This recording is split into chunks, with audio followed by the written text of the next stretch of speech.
Kita santai aja masuk hadirat Tuhan. Ayo kita aja. Aku ingin selalu berada di hadirat. Aku ingin selalu berlindung dalam naungan-Mu, di bawah kepak sayap-Mu. Kau bawaku terbang tinggi, menyinasi langit biru, bagaikan raja wali. Aku ingin selalu berada di hadirat-Mu. Aku ingin selalu berlindung dalam naungan-Mu, di bawah kepak sayap-Mu. Kau bawaku terbang tinggi, melintasi langit biru, bagaikan raja wali. Bagai raja wali, melintasi gunung tinggi. Bagai raja wali, melintasi badai hidup, di bawah kepak sayap-Mu. Kau bawaku terbang tinggi, melintasi langit biru, bagaikan raja wali. Lagu ini sederhana, kalau Anda bisa ikut dengan kami menyanyi. Aku ingin selalu berada di hadirat-Mu. Aku ingin selalu berlindung dalam naungan-Mu, di bawah kepak sayap, di bawah kepak sayap-Mu. Kau bawaku terbang tinggi, melintasi langit biru, bagaikan raja wali. Bagai raja wali, melintasi gunung tinggi. Bagai raja wali, melintasi badai hidup, di bawah kepak sayap-Mu. Kau bawaku terbang tinggi, melintasi langit biru, bagaikan raja wali. Bagai raja wali, melintasi gunung tinggi. Bagai raja wali, melintasi badai hidup, di bawah kepak sayap-Mu. Kau bawaku terbang tinggi, melintasi langit biru, bagaikan raja wali. Bagai raja wali, bagai raja wali, melintasi gunung tinggi. Bagai raja wali, melintasi badai hidup, di bawah kepak sayap-Mu. Kau bawaku terbang tinggi, melintasi langit biru, bagaikan raja wali. Melintasi langit biru, bagaikan raja wali. Melintasi langit biru, bagaikan raja wali. Kita berdoa sama-sama. Kita buka IG Live saat teduh ini dengan doa ya. Dan masih ada waktu kok untuk mau ajak teman-teman, saudara-saudara untuk bisa online bersama-sama dengan kita. Kita semua dalam satu ruangan, namanya hadirat Allah, tidak terpisah dengan apapun, jarak waktu, apalagi hanya layar. Ya, mari kita sama-sama pejamkan mata, kita berdoa. Tuhan Yesus tercinta, kami undang hadirat-Mu. 2-3 orang berkumpul dalam nama-Mu, Kau ada di situ. Kau ada di sini, in every living room, in every bedroom. Di setiap kamar, di setiap ruang tidur, ruang tamu, ruang belajar. Dimanapun kami berada, Tuhan ada bersama dengan kita. Terima kasih Tuhan, Kau mengasihi kami. Dan setiap orang mempunyai pengalaman pribadi. Lepas pribadi, satu persatu punya pengalaman sendiri dengan Tuhan Yesus. Dan semua orang yang masih joining sekarang, Tuhan juga berkati orang-orang yang masih OTW. Bisa online bersama dengan kami. Thank you Jesus. We bless each and every one of us. Beri kami hati yang rindu, hati yang sungguh-sungguh mencari wajah Tuhan. Karena kami tahu, kalau kami cari wajah Allah, kami tidak hanya menemukan wajahnya, kami juga akan menemukan tangannya, pertolongan, dan mujizatnya. Tidak pernah jauh dari orang-orang yang menaruh harapan pada Tuhan. Thank you Tuhan Yesus. Dalam nama Yesus. Amin. Haleluya. Let's worship. Lebih dari segalanya, ku berharap padamu. Lebih dari para penjaga, mengharap fajar pagi. Begitu rindu hatiku, begitu rindu hatiku, berada dekatmu. Alangkah dalam kasih-Mu, memenuhi hidupku.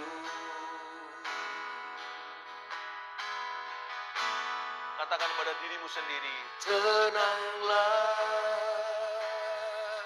jiwaku dalam naungan sayap-Mu, menembus awan kelabu, pandang kemuliaan-Mu, selalu ku rindu dekat dalam hati-Mu, mengikuti rencana-Mu, Yesus Tuhan Rajaku.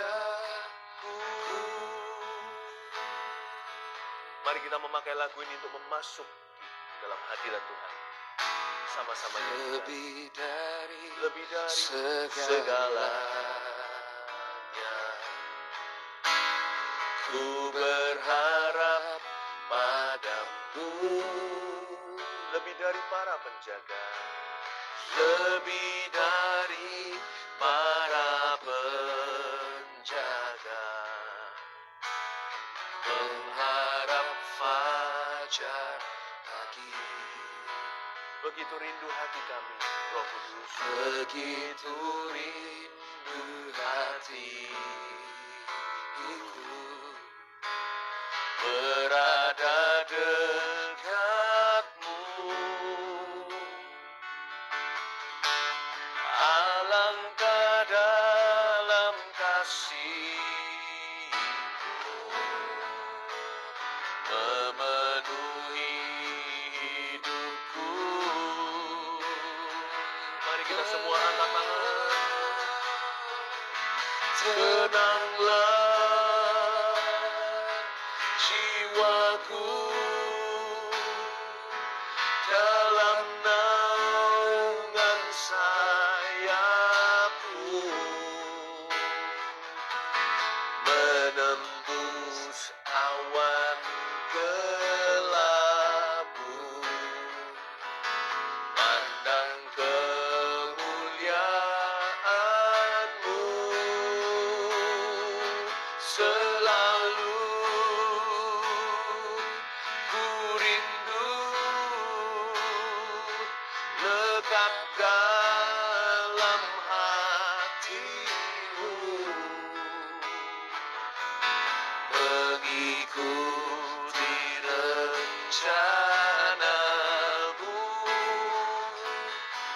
Yesus Tuhan Rajaku.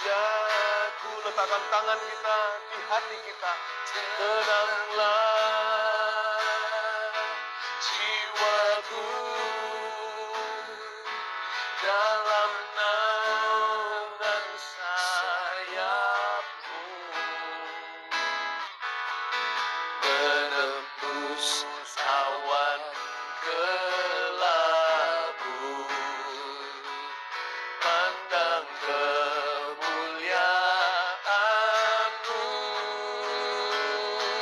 selalu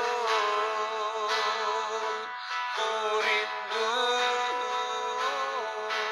lekat dalam hatimu, mengikuti rencanamu,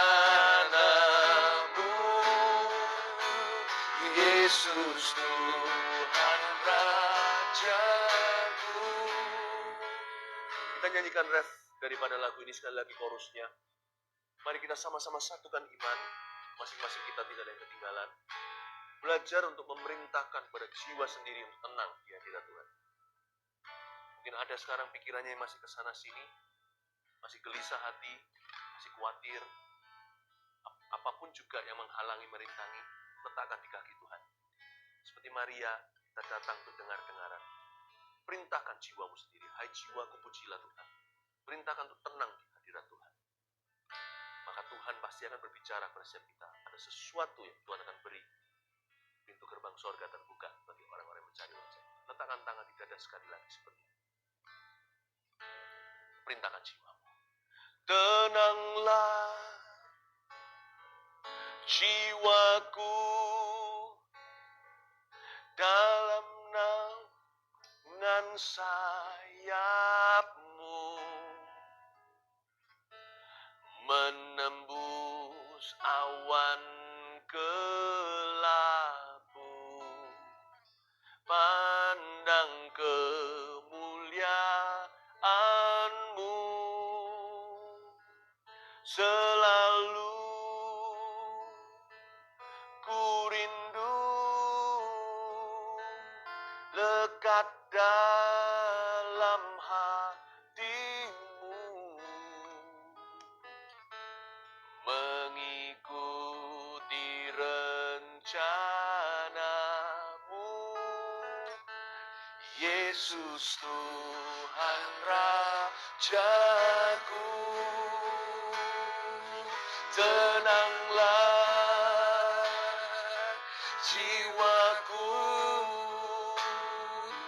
dalam naungan sayapmu, menembus awan kelabu, pandang kemuliaan-Mu,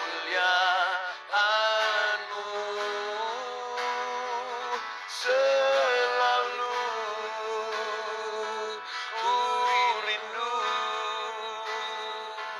lekat dalam hatimu, mengikuti rencanamu,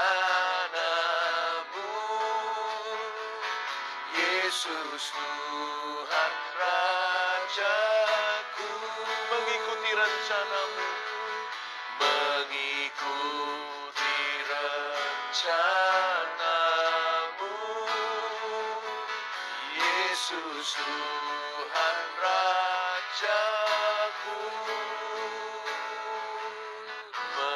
Mengikuti rencanamu, mengikuti rencanamu, mengikuti rencanamu, mengikuti rencanamu, Yesus Tuhan Rajaku. Haleluya. Oh, haleluya. Mari kita undang rencananya. Oh, haleluya. Haleluya. Haleluya. Oramaya sanaraya. Oh, Hosanna, Hosanna. Hosanna, Hosanna. Oramaya sanaraya sande. Haleluya. Oh, haleluya. Mari datang untuk menyembah. Bicara dengan Bapa di tatanya yang mulia. Terima kasih karunia, terima anugerahnya. Oramaya sana, haleluya. Oh,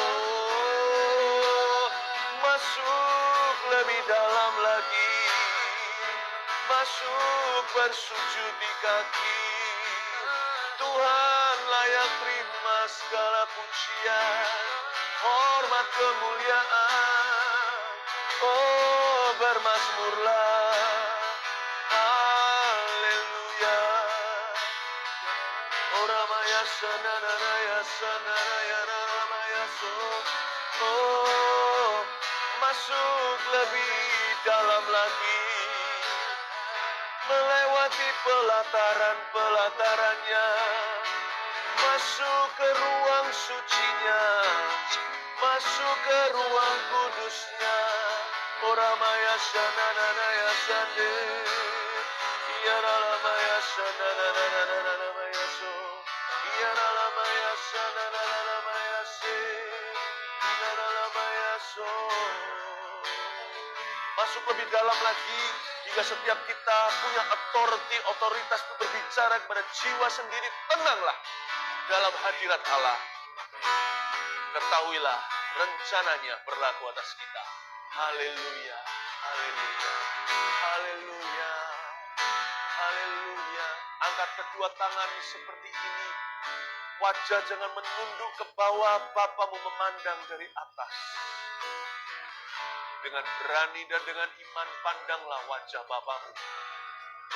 Rancangannya indah atas setiap anak-anak. Tenanglah. Tuhan datang. Tuhan ada dalam kehidupan kita.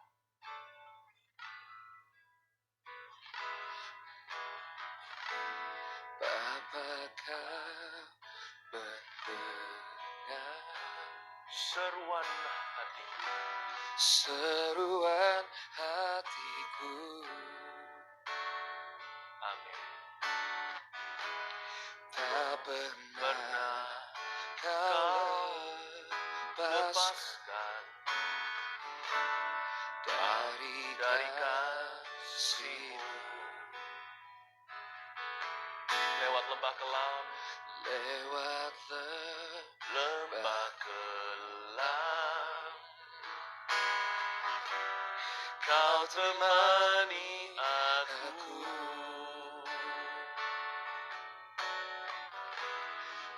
Rohmu bekerja selalu untuk kebaikanku. Amin. Mengalir Kuasa dari tempat maha tinggi, Bapa kekal mulia, Kau hadir di sini, memulihkan hati, menyembuhkan yang terluka. Ku kan tenang bersamamu, Bapa. Amin. Haleluya. Bapa kau mendengar seruan hatiku, tak pernah Kau lepaskan kasih-Mu. Lewat lembah gelap, Kau temani aku. Kau temani aku. Roh-Mu bekerja selalu untuk kebaikanku. Biarkan mengalir urapan-Mu pada setiap kami saat ini. Mengalir kuasa dari tempat maha tinggi, Bapa kekal mulia, Kau hadir di sini, memulihkan hati, menyembuhkan yang terluka. Ku kan tenang bersama-Mu, Bapa. Mengalir kuasa dari tempat maha tinggi, Bapa kekal mulia, Kau hadir di sini, memulihkan hati, menyembuhkan yang terluka. Ku kan tenang bersama-Mu, Bapa. Mengalir kuasa dari tempat maha tinggi, Bapa kekal mulia, Kau hadir di sini, memulihkan hati, menyembuhkan yang terluka. Ku kan tenang bersama-Mu, Bapa. Memulihkan hati, menyembuhkan.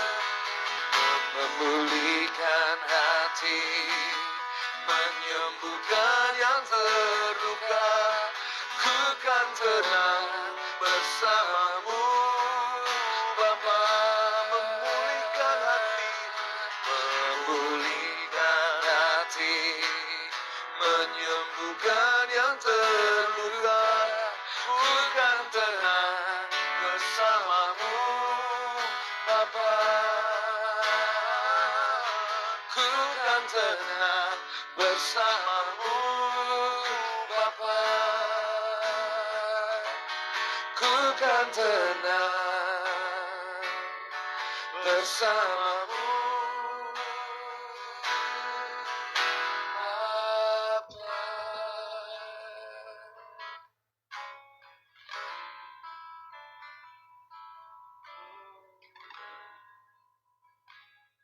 Berfirmanlah kepada setiap domba dan putra-putrimu, berbicara langsung pada mereka sekalipun lewat lidah dan bibir hamba.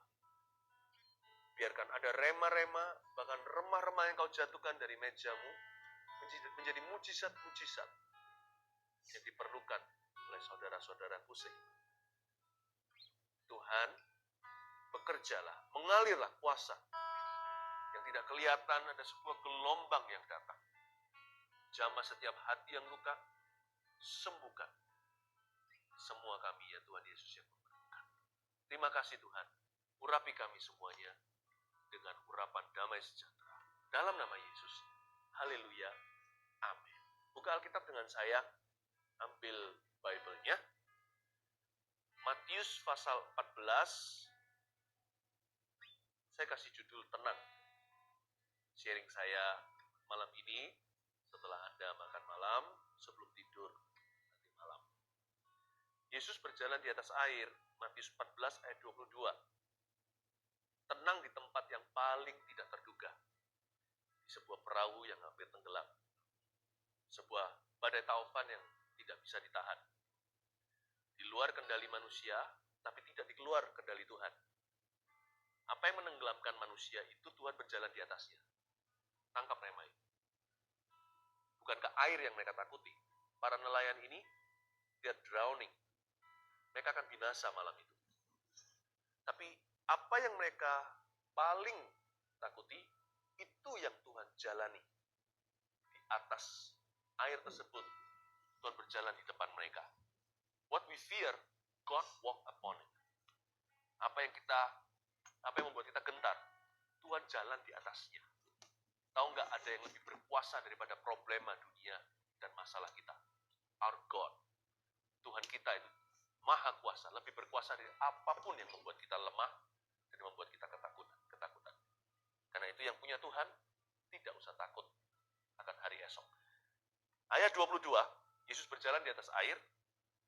Sesudah itu Yesus segera memerintahkan murid-muridnya naik ke perahu dan mendahuluinya ke seberang, sementara itu ia menyuruh orang banyak pulang.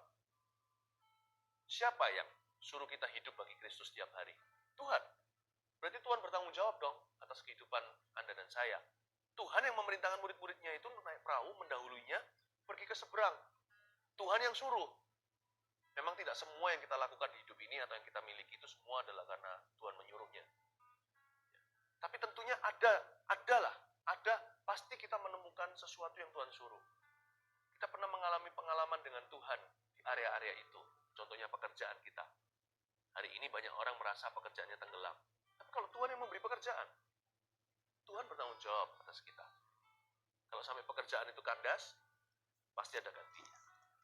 Tapi kalau pekerjaan itu hampir tenggelam, Tuhan akan tinggal diam. Belajar untuk percaya kepada Dia yang menyuruh kita hidup bagi dirinya. Belajar untuk trust Him with everything. Belajar untuk mempercayakan kepada Tuhan kehidupan yang Dia berikan. Kita percayakan kembali kepada Dia. Janganlah kita panik sendiri apapun yang kita alami. Murid-murid itu waktu naik perahu dihantam gelombang, dia ingat siapa yang suruh dia pergi ke seberang, Tuhan Yesus. Jadi itu menjadi keberanian mereka dan menjadi keyakinan untuk tetap maju. Dan ada sesuatu yang sangat istimewa di ayat 22. Orang banyak Tuhan suruh pulang. Tetapi murid-murid disuruh maju. Membedakan antara khalayak ramai dengan murid-murid Kristus yang sejati adalah di sini. Ketika masalah tiba, orang-orang yang tidak kenal Tuhan akan mundur. Mundur imannya, mundur kehidupannya. Tapi murid-murid Yesus yang tulen, yang sungguh-sungguh, justru kalau diterpa badai, mereka terus maju. Itu bedanya murid dengan orang banyak. Anda dan saya murid atau hanya figuran dalam hadirat Tuhan. Kalau kita murid sungguh-sungguh, kita harus pantang menyerah. Karena sifat murid Yesus adalah maju terus. Dia tidak akan takut, dia tidak akan quit, dia tidak akan menyerah di titik ini. Ayat 23, dan setelah orang banyak itu disuruhnya pulang. Itu semua orang banyak, khalayak ramai, figuran, semuanya udah pulang. Yesus naik ke atas bukit untuk berdoa seorang diri. Ketika hari sudah malam, ia sendirian di situ. Kita akan pasti mengalami masa-masa vakum dalam hidup ini, saat-saat di mana Tuhan kelihatannya absen dalam kehidupan kita. Tapi itu pun berguna. Anak kecil yang disapih oleh mamanya, dia harus bisa ditinggalkan sendiri. Mungkin dia berada di kursi bayi, ya asal aman ya. Orang tua yang bertanggung jawab nggak mungkin biarkan anaknya sendirian lalu kebentur sana sini. Dulu anak saya waktu masih kecil, saya kasih itu loh, yang mereka dia sudah duduk di sana belum bisa jalan, tapi dia bisa jalan, ada rodanya. Jadi dia juga nggak bisa kebentur tembok atau apa. Saya tinggal sebentar atau maminya tinggal sebentar ke sebelah ngambil susu atau apa, nggak apa-apa, aman. Anak itu kalau mulai kelihatan, kalau dia mulai beranjak dewasa, dia nggak akan panik kalau nggak kelihatan papa mamanya di ruang matanya. Anak yang masih kecil sekali, kalau tidak lihat orang tuanya, mamanya keluar ruangan, dia kira sudah kiamat, dia kira sudah hilang mamanya selama-lamanya dari hidupnya, dia menangis sejadi-jadinya. Tapi anak yang mulai disapih, bukan bayi, belajar trusting, sudah mulai belajar percaya sama orang tuanya. Murid-murid Yesus tidak melihat Yesus. Mereka terpisah dari Tuhan. Mereka berada di tengah lautan. Yesus masih ada di atas bukit, berdoa seorang diri. Tentunya Yesus sudah kasih pesan, kalian dahului, pergilah ke seberang terlebih dulu, tunggu guru. Mereka pasti tanya lah, sekalipun nggak dicatat di Alkitab. Guru mau ngapain di sini? Kan barusan kejadian, Yesus mau mecah-mecah 5 roti 2 ikan. Kira-kira pukul 6 mereka berpisah. ketika sudah mulai petang, matahari terbenam. Yesus bilang sama murid-muridnya, Tuhan Yesus itu guru yang tanggung jawab. Dia pasti kasih instruksi yang jelas. Kamu pergi dulu, guru tinggal di sini. Guru mau berdoa. Tadi kan barusan melayani, memberi makan 5.000 laki-laki. Sekarang guru mau bersekutu dengan Bapak. Kamu pergi dulu. Dan guru pasti akan sebut namamu dalam doa. Waktu mereka di tengah-tengah lautan, mereka tidak lihat Tuhan Yesus. Secara fisik, dia absen.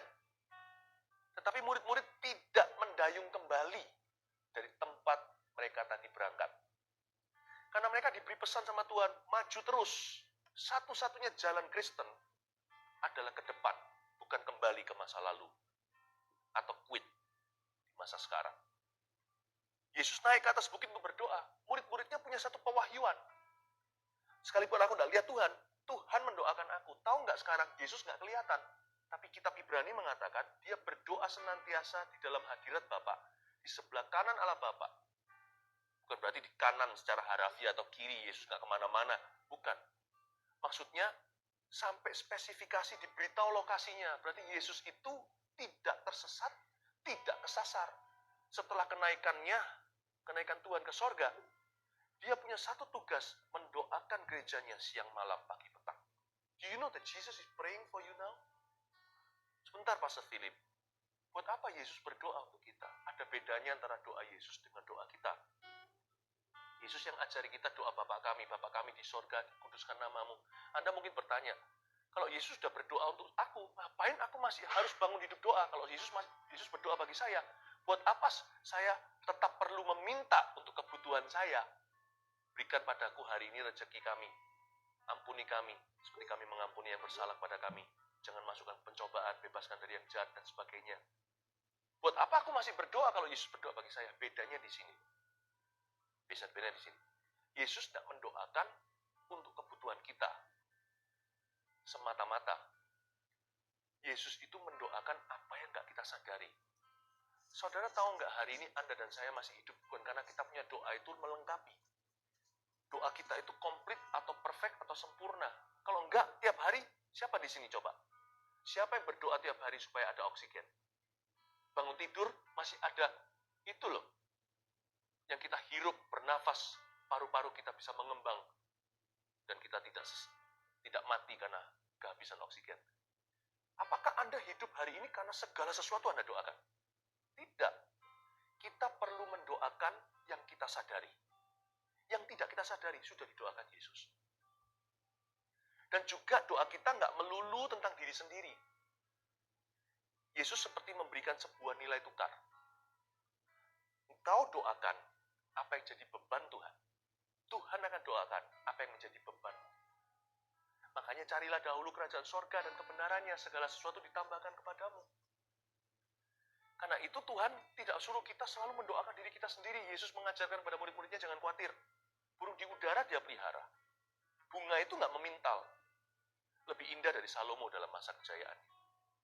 Burung pipit tidak mengumpulkan. Dia ada makan, bawa pulang lagi tapau kepada burung-burung pipit yang kecil.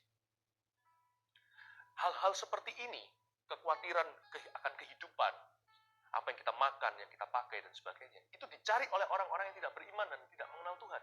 Tapi kamu, kata Yesus, carilah dulu kerajaan sorga. Jangan doa itu melulu tentang kita, meskipun kita juga mendoakan untuk kebutuhan sendiri. Kalau kita semakin banyak porsinya mendoakan orang lain, mendoakan bangsa negara Indonesia perlu banyak doa orang-orang beriman, anak-anak Tuhan. Kalau kita mendoakan, kalau sekalipun kita punya kebutuhan, kalau kita doakan orang lain dulu, kerajaan Allah dulu dan kebenarannya. Doakan untuk misi Yesus Kristus yang belum selesai di atas muka bumi. Banyak orang belum mengenal Tuhan, banyak orang, banyak jiwa belum diselamatkan. Jangan melulu tentang kebutuhannya, jangan melulu tentang kepanikannya.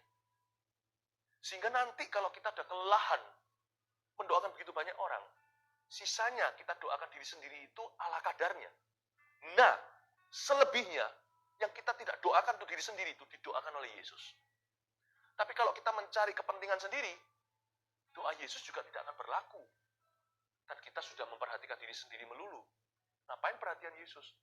Ada trading di sini, ada nilai tukar. Orang yang egois hidupnya, mi.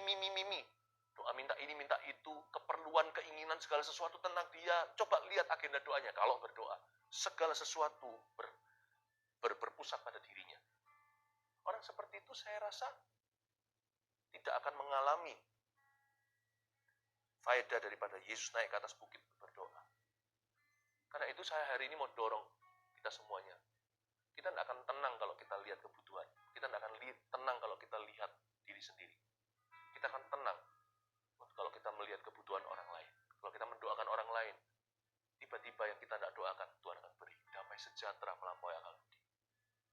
Karena itu Bapak Ibu Saudara, semua yang mengikuti saat ini, ubah ya cara berdoanya hari-hari ini. Don't just pray for yourself all the time. Doa untuk bangsa negara, doa untuk Indonesia, doa untuk pemerintah, doa untuk gereja, doa untuk misinya Yesus Kristus, doa untuk tetangga Anda, jiwa-jiwa yang membutuhkan. Bukan cuma roti, bukan cuma kesembuhan, diluputkan dari wabah. Doakan mungkin ada yang hari-hari ini masalah rumah tangganya perlu diselesaikan. Tidak ada urusannya dengan wabah, katakanlah. Banyak orang itu punya keperluan tiap hari. Be sensitive to their needs. Pray for them. And believe, dan percayalah. Tuhan tidak akan abaikan kebutuhanmu. Sudah dicakup. Sudah termasuk dalam doa Yesus yang tidak kelihatan. Itu dia. Ayat 24. Perahu murid-muridnya sudah beberapa mil jauhnya dari pantai dan diombang-ambingkan gelombang karena angin sakal. Perahu muridnya itu sudah sejauh beberapa mil. Jadi sebenarnya berapa mil nggak terlalu jauh lah. Ya, mereka masih bisa kembali. Sekali lagi saya katakan, murid-murid tidak berani kembali. Karena mereka disuruh Tuhan untuk maju. Apapun terjadi, maju terus di dalam Tuhan. Maju terus dalam doa. Maju terus dalam iman. Maju terus dalam pelayanan.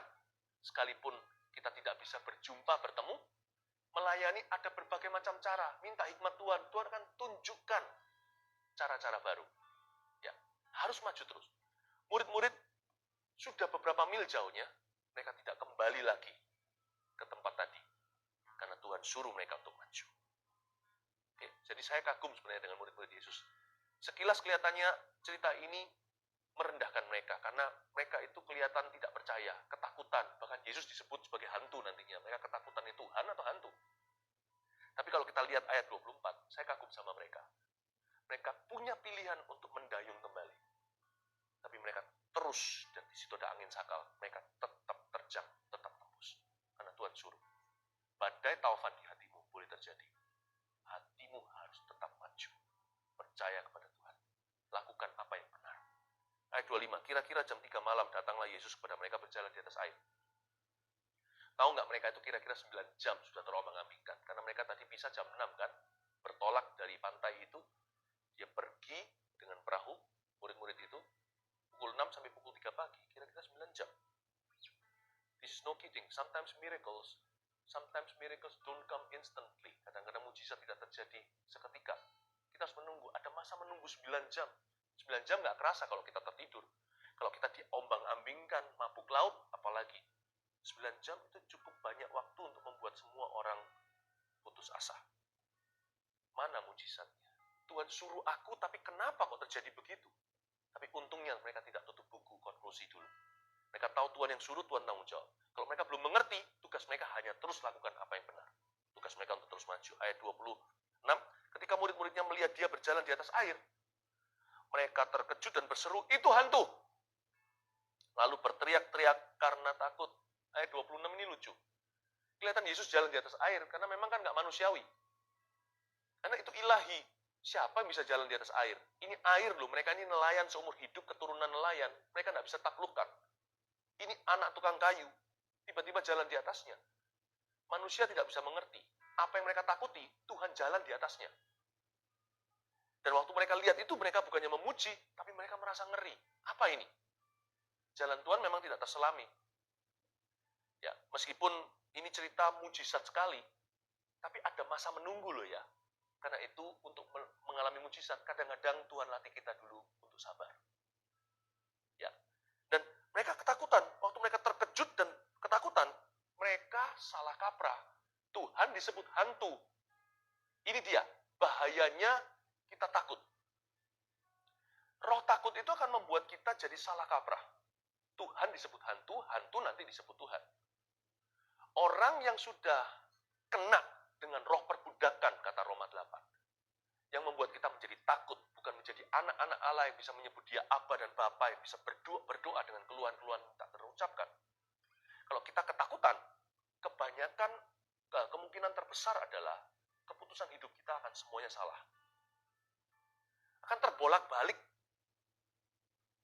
Karena itu jangan takut. Kalau Yesus berkata jangan takut, itu pasti ada alasannya. Sama dengan kalau dia berkata jangan khawatir, itu pasti ada solusinya. Kalau Tuhan bilang jangan takut, itu pasti ada reason-nya. Why? We must not fear. Sebenarnya takut adalah sebuah perasaan yang diciptakan oleh Tuhan juga. Karena emosi kita, perasaan kita itu ciptaan Allah. Tapi sejak kita jatuh, sejak Adam dan Hawa, takut, apa yang kita takuti itulah yang salah. Bukan perasaan takut itu sendiri. Takut itu baik loh. Kalau saya lihat kompor lagi nyala, saya nggak mau terbakar. Jadi saya takut tangan saya itu nanti hangus. Saya tidak mau mendekati. Nah, anak kecil nggak punya discernment itu. Tidak punya. Anak yang masih kecil, batita dan sebagainya itu harus dijaga. Kalau nggak dijaga, kalau kena itu salah papa mamanya kan. Harus hati-hati. Karena anak kecil nggak bisa membedakan. Mereka punya rasa takut, tapi belum didefinisikan. Jadi mereka begitu, mereka pegang. Mereka terbakar. Mereka terluka. Kita harus jaga. Oke? Nah, rasa takut itu dari Tuhan. Anak kecil harus belajar, harus mengerti suatu hari waktu mereka dewasa. Oh, kalau saya pegang itu sakit sekali. Kalau saya pegang, tangan saya berdarah. Rasa takut membuat kita jadi menghindari bahaya. Takut itu dari Allah. Makanya ada yang namanya takutlah akan Tuhan. Tapi sejak jatuh dalam dosa, dihinggapi setan pula. Yang namanya takut itu twisted, dibengkokkan oleh setan. Sehingga apa yang harusnya kita takuti, kita tidak takut. Apa yang harusnya kita jangan takut, kita takut setengah mati. Nah, disitulah salah kaprah. Tuhan jadi hantu, hantu jadi Tuhan. Jangan takut hatimu. Kalau takut nanti tidak bisa dengar suara Tuhan yang membawa solusi. Kalau takut tidak akan bisa mengalami mujizat Tuhan. Karena Petrus harus mengalahkan rasa takutnya baru berjalan bersama dengan Yesus di atas air. Yang mereka takuti, malah justru akhirnya Petrus berjalan di atasnya karena percaya kepada Allah.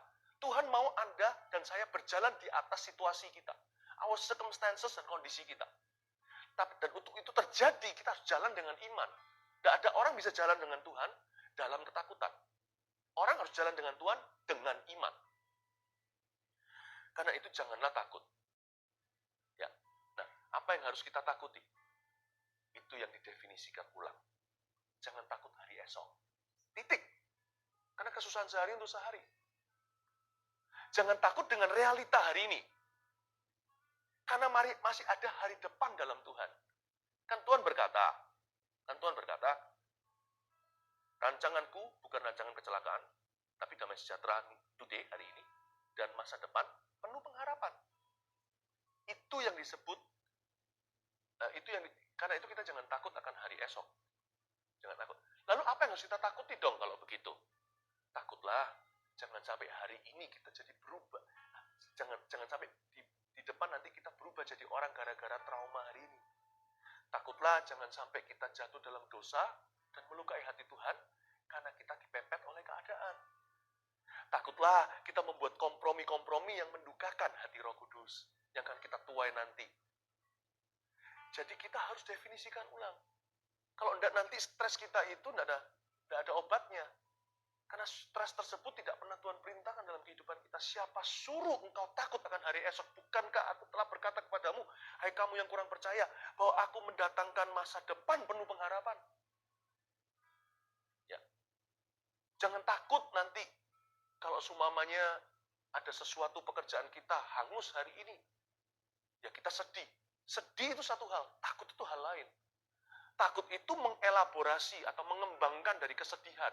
Nanti kalau sampai ini, nanti aku tidak bisa makan, lalu begini, anakku gini, lalu anakku jadi gelandangan, dan sebagainya. Nah, itu ketakutan. Itu sudah melebihi kesedihan. Kesedihan bisa dimengerti. Tuhan suruh kita menangis dengan orang yang menangis. Kesedihan itu diterima oleh Tuhan. Malah justru disitulah datang yang namanya Roh Kudus penghiburan. Tapi ketika kita kembangkan jadi kengerian-kengerian yang tidak terbukti, kekhawatiran-kekhawatiran yang berlebihan, dan ketakutan-ketakutan yang sudah spirit menurut saya, karena Tuhan tidak pernah izinkan, Tuhan tidak pernah ciptakan rasa takut dalam perasaan manusia itu untuk melumpuhkan, tapi untuk menghindari bahaya. Untuk bijaksana. Ketika takut di dalam hatimu menjadi kelumpuhan, itu bukan ordernya Tuhan. Dan ini unik sekali, kasus takut di ayat 26 ini. Karena Petrus dan para rasul, mereka ketakutan di hadirat Allah. Jadi kita bisa loh di dalam hadirat Tuhan, tapi kita tetap takut. Bukan sama Tuhan maksudnya, kita takut akan kehidupan. Kenapa? Karena pengenalan kita akan Tuhan belum sempurna. Jadi saya suka sekali perkataan Yesus berikutnya. Ketika mereka teriak-teriak, dikiranya hantu di ayat 27. Tapi segera Yesus berkata kepada mereka, ini kata-kata Tuhan, tenanglah, calm down guys. Calm down. Mungkin kita bisa protes, ya enak Tuhan bilang calm down, calm down.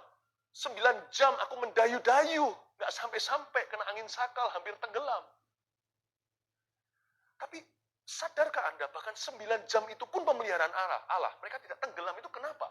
Meskipun mereka nggak melihat mujizat lengkapnya, tapi mereka dapat mujizat UMR-nya. Mereka dapat minimal miracle-nya, bukan cuma maksimum power-nya. Pernahkah Anda sadari itu bukan kebetulan, bahwa 9 jam mereka itu terombang-ambingkan, tidak tenggelam, tidak ada satupun jiwa binasa di perahu itu. Itu pun karena Tuhan. Lalu belum Tuhan berkata, tenanglah, aku ini. Jangan takut. Di tengah-tengah ada kata aku ini. This is me. It's me. Fear not. Kenapa kita itu bisa hidup dalam hadirat Tuhan? Tuhan hidup di dalam kita. Kita tahu firman, kita bisa menyembah. Tapi takut itu nggak pergi-pergi ya dari hati ya. Why? Karena memang pengenalan kita kan Tuhan ada cacat celahnya. Makanya Tuhan berkata, hey, calm down. Me, it's me. Baru setelah itu mereka sadar, iya ya. Menyanyi, memuji, tidak melenyapkan rasa takut. Tapi mengenal Tuhan dengan segenap hati yang melenyapkan rasa takut itu. This is me. Okay, this is me. Dan saya kagum bahwa 9 jam itu tidak tenggelam. Itu pun karena Tuhan. Tahu nggak hari ini? Anda masih ada, masih memiliki apa yang Anda punya. Anda masih ada, bahkan kalau itu pun cuma sisa-sisa. Whatever it is. Apapun kondisi Anda. Tahukah hari ini, God has preserved you. Tuhanlah yang memeliharamu. Sehingga hari ini tetap ada bagi dirimu. You haven't seen the miracle you expected. Ya, Anda belum lihat mujizat yang Anda ekspektasikan, yang Anda harapkan. Tapi Anda hidup hari ini aja adalah pemeliharaan Allah. Lalu, Petrus berseru ayat 28 dan menjawab dia, Tuhan, apabila engkau itu, suruhlah aku datang kepadamu berjalan di atas air. Tuhan suruh aku. Lalu Petrus mulai mencari suara Tuhan. Hari-hari ini jangan gegabah. Apapun langkah yang mau diambil, cari dulu firman Allah. Sekalipun Petrus tahu itu Tuhan udah ngomong, ini saya, ini aku Tuhan Yesus. Petrus tetap minta peneguhan. Kalau itu engkau, suruh aku, dia mau dengar firman. Jangan sembarang kita melangkah, cari dulu firman Allah. Dan Tuhan juga taruh firman-firman dengan F huruf kecil sebagai bentuk nasihat-nasihat orang percaya. Berbahagialah orang yang berdiri bukan di nasihat orang fasik. Apapun langkah yang Anda ambil, ada baiknya Anda konsultasikan dengan orang-orang yang Anda bisa percayai. Preferably, idealnya dengan keluarga yang takut akan Tuhan. Ya, dengan saudara-saudara seiman itu didoakan. Belajar seperti Petrus, rasul gegabah ini. Tapi ada waktunya, ketika dia mau melangkah dengan iman, dia tetap memakai hati yang bijaksana. Dia minta Tuhan memberikan peneguhan. Hari-hari ini Tuhan akan memberimu peneguhan-peneguhan. Saya merasakan ada konfirmasi-konfirmasi ilahi yang akan Tuhan berikan dalam kehidupan Anda sekalian. Baik itu urusan pekerjaan, hubungan, apapun itu juga akan ada konfirmasi dari Roh Kudus. Kata Yesus, datanglah. Maka Petrus turun dari perahu dan berjalan di atas air mendapatkan Yesus. Tetapi kira-kira ketika dirasanya tiupan angin, takutlah ia dan mulai tenggelam lalu berteriak, Tuhan tolonglah aku. Oke, saya akan berhenti di ayat ini, saya jelaskan ayat terakhir. Ketika dirasanya tiupan angin, takutlah ia. Jadi bukan dilihatnya tiupan angin, karena memang ombaknya lagi luar biasa. Jadi Petrus itu tenggelam waktu dia merasakan tiupan angin, bukan melihatnya. Oke? Boleh nggak kita lihat masalah? Boleh. Tapi masalah itu akan menenggelamkan kita ketika kita mulai merasakan masalah itu. Oke. Hari-hari ini janganlah kita makan terus berita negatif. Boleh nggak kita lihat berita? Harus malahan. Supaya kita terinformasikan yang terkini apa yang terjadi. Supaya juga doa kita terarah. Tapi kalau kita fokus di sana sampai kita merasakan you can see your problem, but you must not feel your problem. You must feel. Harusnya kita merasakan hadirat Tuhan. Merasakan keyakinan. Merasakan iman. Meskipun mata kita secara jujur menilai keadaan. Mari kita belajar to feel the invisible and to see the visible. Bukan sebaliknya. To see the visible. Kita harus melihat yang kelihatan, tapi merasakan yang nggak kelihatan. Jangan sebaliknya. Jangan sebaliknya, kita merasakan yang kelihatan. Dan itu menjadi realita kita dan melumpuhkan. Belajar untuk melihat yang kelihatan, tapi merasakan yang nggak kelihatan. Sehingga kita tidak terpengaruh dengan keadaan. Tapi kita punya iman. Hidupku tidak terpengaruh dengan apa yang terjadi, tapi apa kata Tuhan. Amin. Lalu pada saat terjadi tiupan angin itu, tenggelamlah Petrus. Lalu dia berteriak, Tuhan, tolonglah aku. Tahu nggak? Petrus tenggelam kan? Tuhan, tolonglah aku. Waktu Petrus tenggelam, itu pun slow motion. Saya pernah khotbahkan ini dulu di gereja. Cobalah Anda kalau punya swimming pool, atau nanti ya kalau sudah bisa pergi ke kolam renang, coba kaki Anda satu masih di pinggir kolam renang, satu sudah di air, lalu dua-dua taruh di air. Keburu nggak bilang, Tuhan tolonglah saya. Nggak keburu, langsung Tuhan, blum, langsung masuk. Begitu cepatnya kita jatuh ke dalam air. Petrus bisa berkata, Tuhan tolonglah aku. Yes, you're going down. Tapi going down-nya slow motion itu pun mujizat yang nggak kelihatan. Berarti kalau kita down, kita selalu punya kesempatan cukup untuk get up. Kalau kita punya kesehatan down, atau bisnis kita, pekerjaan kita lagi turun, untuk naik ke atas lagi itu nggak ada waktu. Mungkin kalau realita kita itu menenggelamkan, paling tidak satu hal Bapak Ibu Saudara, hati kita bisa cepat berbalik kepada Tuhan. Jangan izinkan hatimu turut tenggelam dengan keadaan. Hati itu jawaban. Ketika hatinya berseru sama Tuhan, Tuhan tolonglah saya. Detik itu juga terjadi mujizat yang indah. Petrus berjalan di atas air dan naik ke perahu dengan Yesus. Do not let your heart drown. Hati selalu cukup waktu untuk berbalik dan berseru pada Tuhan dalam segala keadaan. Amin. Mari kita nyanyikan lagu ini bersama-sama. Kuasa dari tempat maha tinggi, Bapa kekal mulia, Kau hadir di sini, memulihkan hati, menyembuhkan yang terluka. Ku kan tenang bersamamu, Bapa. Lagi. Mengalir kuasa dari tempat maha tinggi, Bapa kekal mulia, Kau hadir di sini, memulihkan hati, menyembuhkan yang terluka.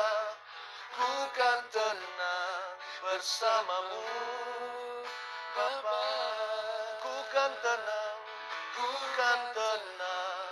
bersamamu, Bapa. Ku kan tenang bersamamu,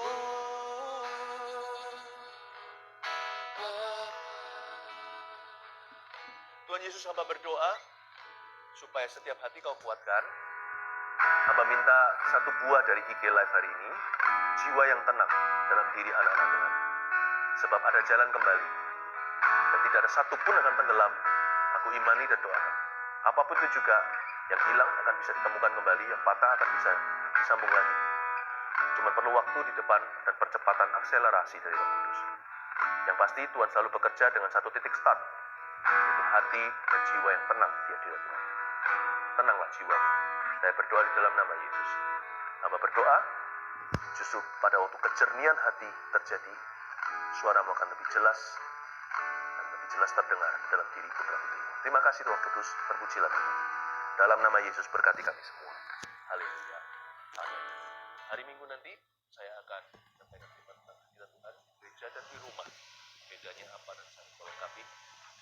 Anda bisa mengikuti lewat GMS, gms.church/live streaming, gms.church/streaming. Ya, oke. God bless you. mengalir kuasa dari